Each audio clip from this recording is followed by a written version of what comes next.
Allah subhanahu wa ta'ala, He told us in the Quran, these ayats which you know better than me. It is your mother language, many of you. Allah subhanahu wa ta'ala says, Ya ayyuha alladhina amanu taqullah wa qulu qawlan sadida yuslih lakum a'malakum wa yaghfir lakum dhunubakum wa man yuti Allah wa rasuluhu faqad faza fawzan azima. Is this what Allah said? We need to think about that.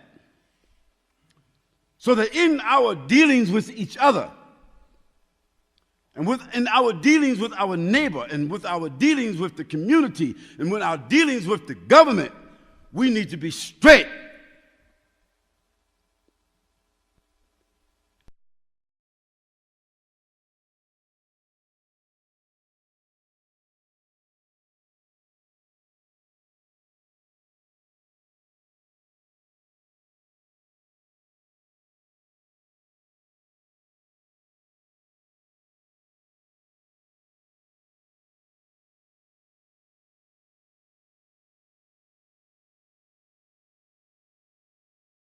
المظاهرات الحاصلة في البلد، وفي الحقيقة نحن ما تكلمنا في الفترة الأولى لاعتبارات معينة.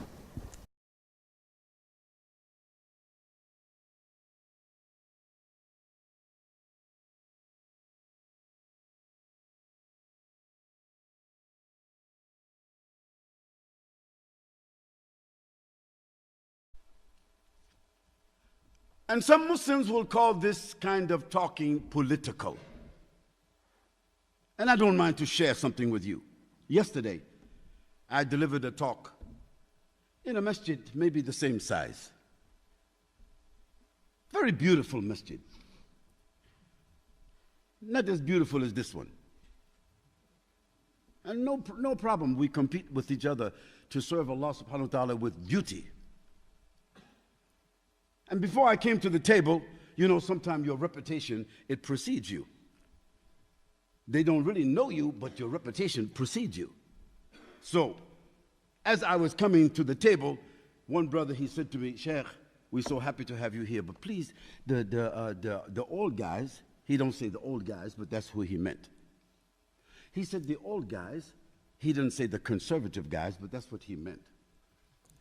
He said the old guys, he didn't say the guys who is, upper middle class guys, they kind of like comfortable and they don't want you coming in rattling the table and talking politics, you know.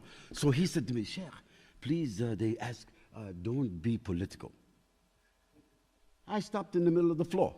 I asked him, how old are you? He seemed to me to be about 42. I tell him, man, shame on you. You don't know who you invited? You didn't do any investigation? You think I'm a bird? I'm a leopard. I don't suffer in this deen or travel to 81 countries to have some young guy that's the age of my child to warn me in the middle of the floor, don't be political. I told him, you sit down. Later on, we had good conversation. Political is a terminology that Muslims who themselves is unstable, non-confident, non-proactive, they want to be comfortable and they don't want anybody to say something where there's going to be some reverberation come back. I told them, I'm from the street. When we go out, we never think of the consequences. We go all the way. When we was in the dunya, we go all the way. And as the Prophet ﷺ said, the believers are like mines of gold and silver. The best of them in the Jahiliyyah will also be the best in Islam if they believe. I ask Allah subhanahu wa ta'ala, I will be one of those. So if someone feels like I'm leading towards some political issue, this is all the figment of your own imagination. You need to understand where you are, more so than who you are. This is our problem as Muslims. We are always wearing our identity, our ethnic identity, our ideological identity on our chest. But we are undercover police. You're not supposed to be wearing uniform.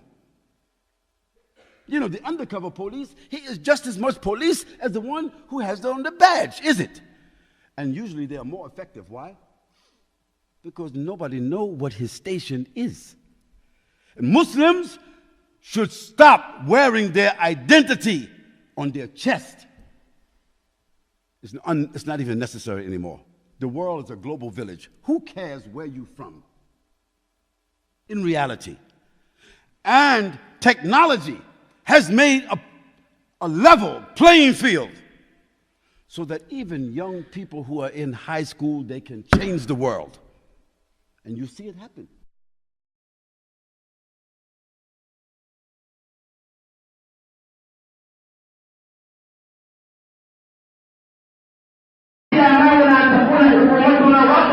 وأن نتحمل جميعا المسؤولية. أيها الإخوة، المسؤولية ليست مسؤولية الأخ الرئيس لوحده، وليست مسؤولية حكومته لوحده، وليست مسؤولية البرلمان لوحده. المسؤولية نحن شركاء في هذه المسؤولية. ينبغي أن نتحمل جميعا هذه المسؤولية، وينقصنا أننا على استعداد أن نتحمل هذه المسؤولية.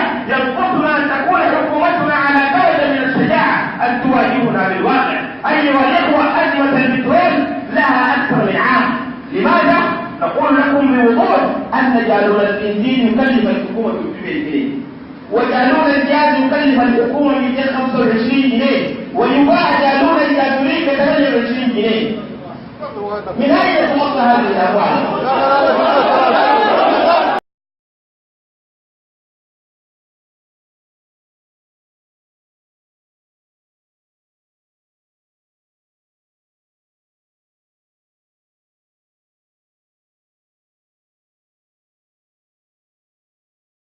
See how the companions of the Prophet ﷺ, how they was.